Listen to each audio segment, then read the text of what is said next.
ভ্রমর কয় জ্ঞান শ্রীকৃষ্ণ বিচ্ছেদের নলি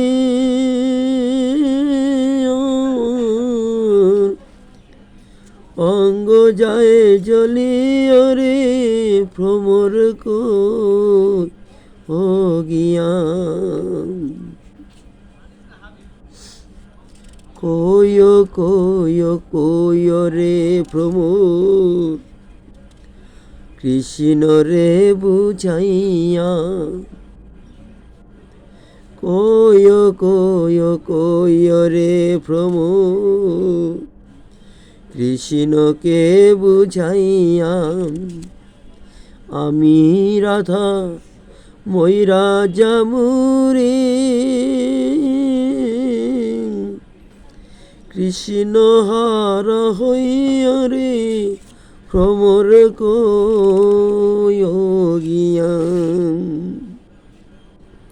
শ্রীমতী রাধারানী শ্রীকৃষ্ণ বিরহে দিব্য উন্মাদ অবস্থা প্রাপ্ত হইয়াছেন। সর্বাঙ্গে কম্পাদি বিকার সমূহের উদ্গম হইয়াছে। কথা বলিতে গেলে শব্দগুলি লুণ্ঠিত হইতেছে। নয়ন যুগাল হইতে অশ্রুধারা বিগলিত হইতেছে। তাহাতে ব্রজবন ও নদী মাতৃক দেশেরও তুল্য হইয়াছে।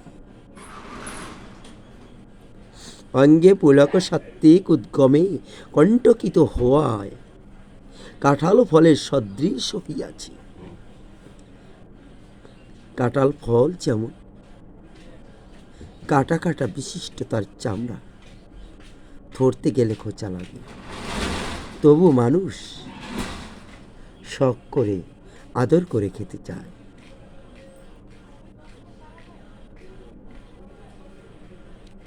অঙ্গে পুলকিত সাত্ত্বিক উদ্গমে কণ্টকিত হওয়া কাঁঠাল ফলের সদৃশ হইয়াছে। ক্ষণে ক্ষণে মূর্ছা দক্ষা দেখা দিতেছে।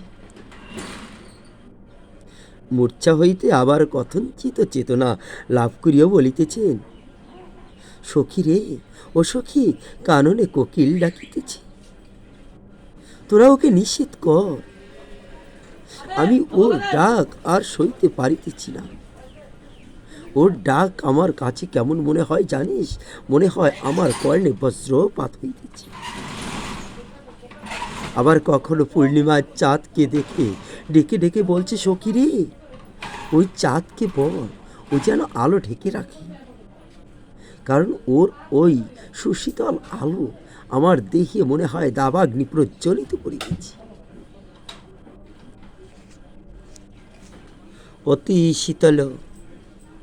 অতীব শীতল মলয়ানিল মন্দ মন্দ বাহনা হরি বিমুখ আমারি অঙ্গ মদনা নলে দহনা।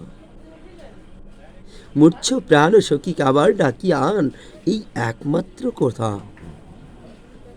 এখন আমার শ্রেষ্ঠ আশ্রয়।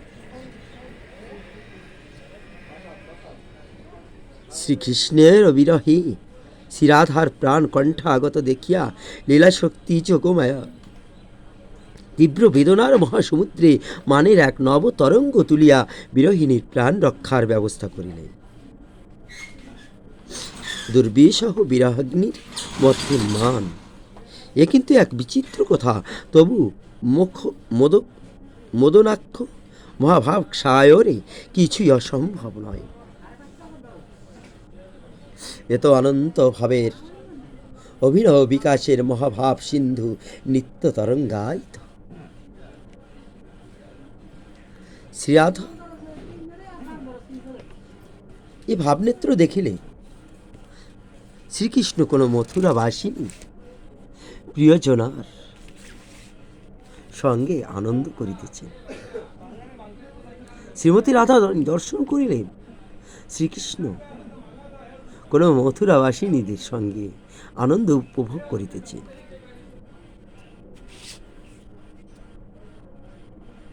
এরপর আবার তাহাকে ত্যায্য করিয়া শ্রীমতী রাধার কাছে আসিয়াছে।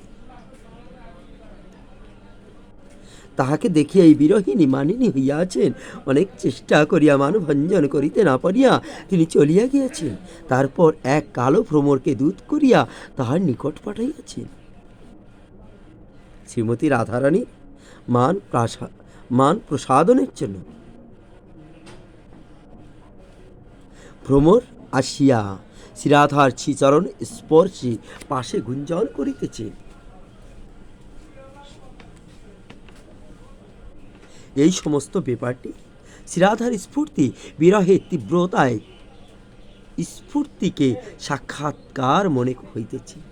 ভাবিতেছেন, আয়তি চ মম নিকটং জাতি চ নিযুক্ত মাথুরাং নগরম। হে প্রাণবল্ল, অন্যের অলক্ষিতে আমার কাছে আসে, আবার গুপ্তভাবে চলিয়ে যায়। সুতরাং কাঞ্চন রামা রময়তি রমন সত্রাপি। সুতরাং মথুরা নগরেও তার অনেক প্রিয়তমা আছেন, নতুবা গুপ্তভাবে আসি আবার চলিয়া যান কেন? ভাবিতে ভাবিতে সেই মথুরাবাসিনীকে যেন দেখিতেছেন, তার সঙ্গে শ্যামের মিলন দেখিতেছেন, দয়ন্তী শ্রীকৃষ্ণ সঙ্গম। এ ভাব দেখিতেই শ্রীমতী রাধারানীর মনে মানের উদয় মহাবিরহে দুঃখের সমুদ্রের মধ্যে মানের যেন একটি ক্ষুদ্র দ্বীপের হইল উদয়। শ্রীমতী রাধারানী দেখিলেন শ্রীকৃষ্ণ প্রেরিত কালো ভ্রমর পায়ের কাছে ঘুরিতেছে। তার সশ্রুপ ইতবর্ণ পদ্মের পীত পরাগে প্রীতিমাভ হইয়াছেন, মধুকরে মুখের অগ্রভাগ। উহা দেখিয়া তাহার মান আরো দৃঢ় ও দুর্জয় হইয়া উঠিল। মানভঙ্গ অবস্থায় নির্বেদ নামক সঞ্চারী ভাবে ঢেউ আসিল। তাহাতে শ্রীকৃষ্ণের প্রতি দোষ ও দৃষ্টিবশত পর্যাপ্ত বুদ্ধি আসিল। অশেষ দোষের শ্রীকৃষ্ণের প্রীতিতে আর কোনো প্রয়োজন নাই, এই ভাবান্তরে উদয় হওয়া ভ্রমরকে বলিতে লাগিলেন। ঠিক এই সময় শ্রীমান উদ্ধব আসিয়া শ্রীরাধার নিকটে দণ্ডায়মান হইয়াছেন। ভাব অভিভাব বলা শ্রীরাধা রানী উদ্ধবকে দেখিতে পান নাই, কিন্তু বলিতেছেন যাহা তাহা সবই শুনিতেছেন উদ্ধব। শ্রীমতী রাধা রানী বলিতেছেন, ভ্রমর কয় গিয়া শ্রীকৃষ্ণ চেদরানলি আমার অঙ্গ যায় জলিয়া রে ভ্রমর কই ও গিয়া কইয় কইয় কইয় গো ভ্রমর কৃষ্ণকে বুঝাইয়া